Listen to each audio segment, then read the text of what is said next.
Hi everyone, welcome back to my channel. So today I'm going to talk about some more things that I've learned about how to buy a car and how to be more prepared for dealing with the salesperson and getting the best deal and making sure I walk away um, proud of my transaction in buying a car. And the hardest thing that I had to go ahead and do and learn for this journey of buying a car the right way. The hardest thing. Hardest thing. All right, so I'm gonna get into it. So, a couple more things. Um, ask to see the finance sheet. Ask to see the finance sheet when you are at the finance table because apparently you have to check with your state, but apparently car dealerships can up the interest rate up to 3%. So you could, when you go in and you sit down and you let them run your credit and then they find a bank and they come back with this bank will do this whatever. Well, they don't have to tell you that the bank may have come back with 3% interest rate, but they tacked on two more. And so they're coming to tell you, um, here we're giving you 5% interest rate for this car, but really you could have got 3%. So ask to see the finance sheet from the bank, not from them, the bank's finance sheet, so that you can see what the bank said they're going to give you.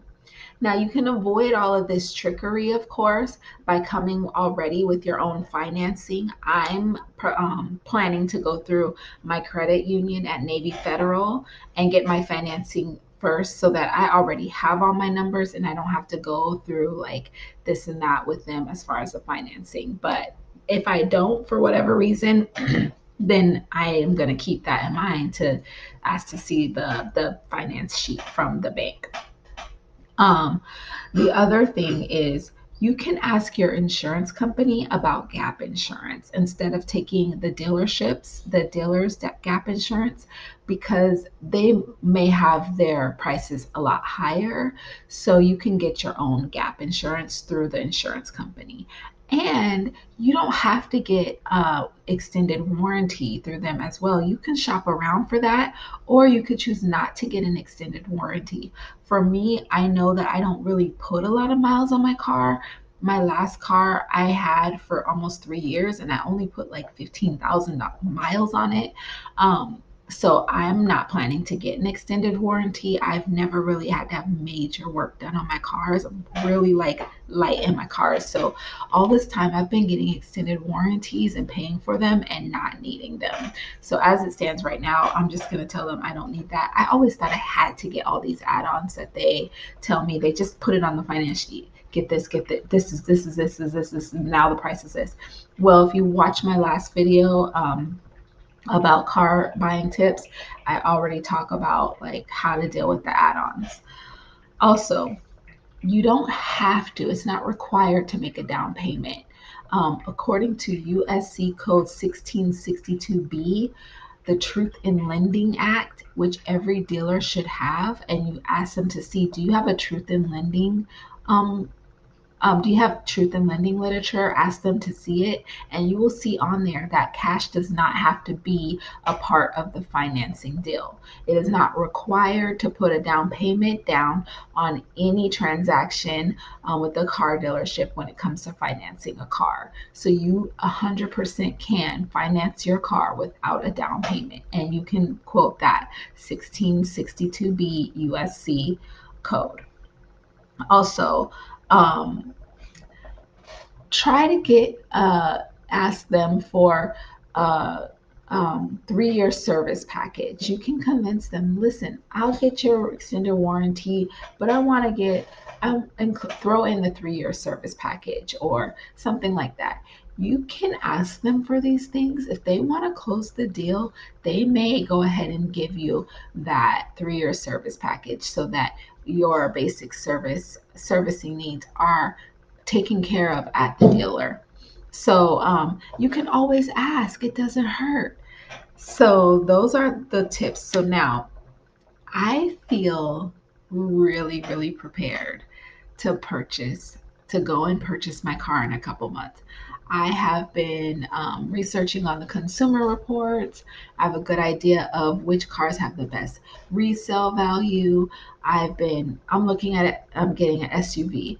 And so I know which cars, and you can see my last video, I know how to find out which cars they made more of that are staying on the lot longer. I know how to look online and see how long the car that I'm looking at has been on the lot so that I have that as leverage to bargain with the dealer and negotiate. So I am so prepared. I have all this head knowledge. I've been binging YouTube videos. I've been researching online. I think I have this down. So here's the hard part, what I had to come to realize. As much as I have all this information and I think I can go in there and do this and head to head with the car salesman, and you're not going to take advantage of me this time. That's not happening this time. I had to realize that I still want to have somebody there with me who's purchased cars and who's strong and who understands how to negotiate. And I went ahead and decided to ask someone who I trust to come with me and be there with me and help me with this purchase. So that's the hardest thing that I had to come to. I can have all this knowledge, I could do all my research, and I think myself of a very independent person, and I'm good at figuring things out, and I can advocate for myself, and I am very prepared to do that, even though sometimes it could be a little difficult for me to advocate for myself. But it's also okay to have someone with more experience help you. And so that's what I plan to do. I asked a friend and they agreed to be there and help me. They have a lot of experience with buying a car. They get really good deals on their cars. And I'm going to mostly be speaking for myself. And I know what I want because nobody knows like what my goals are other besides me. But just knowing that I have someone with me who is also has my best interests at heart and wants to see me get what I need out of this, and they're there to help me advocate for myself and they have the experience, makes me feel so much better about going into this. And so it was really difficult for me to finally just say, you know what, I still want to ask somebody for help. And I asked for help, and that person's willing and really happy to help. And so that's where I'm at right now. And it kind of seems crazy I'm talking about this now, honestly, because I have 4 more months. 4 more months without a car. But I'll still keep you guys posted when that time comes around. I'm actually probably going to lay off on obsessing about buying a car now that I feel really comfortable with it and go find another obsession. So, whatever obsession that is, don't worry, I'll be in here talking about it. And I'll see you guys in the next video.